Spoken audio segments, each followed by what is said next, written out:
Guys চাওক ধেমাজি লালু তিনিআলি কপালী গাঁৱত দোকান ভাঙিছে আজি। ইলেকশ্যন আহিছে বুলি কৈছে চৰকাৰৰ ফালৰ পৰা। যিবোৰ ৭৫ ফুটৰ ভিতৰত সোমাই আছে সেইবোৰ সকলো দোকান ভাঙি দিয়া হৈছে। ৭৫ ফুটৰ যিবোৰ বাহিৰত আছে সেইবোৰ দোকান ভঙা নাই। কাৰণ সেইটোৱে হৈছে তিনিআলিত অলপ ভাঙিলে।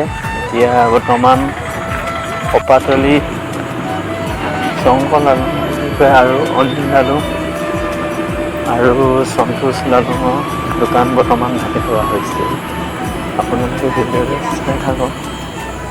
মানুহ চাওক, ইমান মানুহ দোকান ভাঙিছে বুলি যিবোৰ আশে পাশে থকা মানুহ গম পাই সকলোবোৰ ওলাই আহিছে।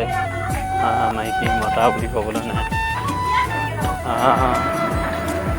এইটো অৱশ্যে ৱাৰ্ণিং দিয়া হৈছিলে কেইদিনমানৰ আগতে। ৱাৰ্ণিং দিয়া আছিলে দোকান যিবোৰ ৰাস্তা কিনাৰত আছে দোকানবোৰ ভাঙিব লগা আছিলে। তেতিয়াহ'লে বৰকৈ গুৰুত্ব দিয়া নাছিলে। সেইবাবে আজি ফটকৈ আহি গ'ল। বয় বস্তুবোৰ আঁতৰাব দিয়াৰ কাৰণে আৰক্ষী বিষয়াসকলৰ মাজতে আৰু আন বিষয়াসকল উপস্থিত, যিবোৰ চৰকাৰী ষ্টাফৰ হয় মানে অফিচাৰ, তেওঁলোককো ধন্যবাদ জনাইছোঁ। কাৰণ যে বস্তুবোৰ আঁতৰাবলৈ সুবিধা দিয়াৰ কাৰণে। বাকীবোৰ ভেকচিন আহিছে দিবই আৰু দুখ লাগিলেতো উপায় নাই। বিশেষ ক'লোঁ আৰু যিসকলে মোৰ ভিডিঅ'টো চাইছে সেইসকলক কৈছোঁ, আপোনালোকৰ ফালেও ঘাইপথৰ যিবোৰ ৰাস্তা কিনাৰ দোকান আছে ভাগিছে নেকি কমেণ্টত জনাবচোন। কিন্তু আমাৰ ধেমাজি লালু তিনিআলি কপাতলি গাঁৱত বৰ্তমান ভগা হৈ গৈছে।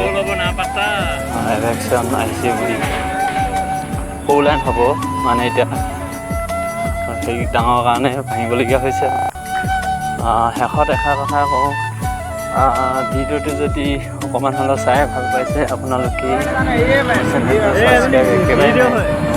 ভিডিঅ' নাচায় আৰু মই কিবা কিবি ভিডিঅ'বোৰ দি থাকোঁ। আজি এটা দোকান ভাঙি থকা দেখি এটা ভিডিঅ' বনাইছোঁ। চিম্পল ভিডিঅ'বোৰ এনে দিওঁ মিউজিক চিষ্টেমত।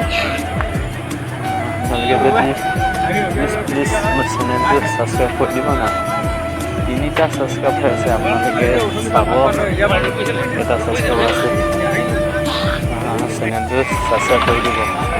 ধন্যবাদ।